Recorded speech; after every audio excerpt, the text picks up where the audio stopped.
નમસ્કાર, સાબર આવાઝ ન્યૂઝમાં આપનું સ્વાગત છે। વિરમગામના વણી ગામની શ્રી જય ગુરુદેવ હાઈસ્કૂલના વિદ્યાર્થીઓને શ્રાવણના પ્રથમ સોમવારે પાક્કું ભોજન અપાયું।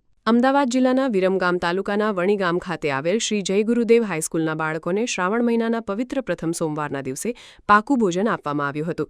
આ સરાહનીય સેવાકીય કાર્ય મુંબઈના મુલુંડ નિવાસી સ્વર્ગીય મનહરલાલ એન ખંદરના પરિવાર દ્વારા કરવામાં આવ્યું હતું, જેઓ અવારનવાર આવા ભગીરથ કાર્યો કરતા રહે છે। શ્રાવણ માસના પવિત્ર અવસરે વિપિનકુમાર વસંતરાય મહેતા દ્વારા પૂરા પાડવામાં આવેલા આ ભોજન બદલ સ્કૂલ પરિવાર દ્વારા હૃદયપૂર્વક આભાર વ્યક્ત કરવામાં આવ્યો છે। ગુરુદેવના આશીર્વાદ સદાય આ પરિવાર પર રહે અને આવા સત્કાર્યો અવિરત થતા રહે તેવી પ્રાર્થના સાથે જય ગુરુદેવ હાઈસ્કૂલ પરિવારે આભારની લાગણી વ્યક્ત કરી છે। બ્યુરો ચીફ ભાવેશ પરીખ, કડી, સાબર આવાજ। આવા ન્યૂઝ જોવા માટે સાબર આવાઝ યુટ્યુબ ચેનલને સબસ્ક્રાઇબ કરો અને લાઇક કરો, જેથી હવે પછીના દરેક સમાચાર સબસ્ક્રાઇબ કરેલા હશે તેઓને નવા સમાચારની માહિતી મળી જશે।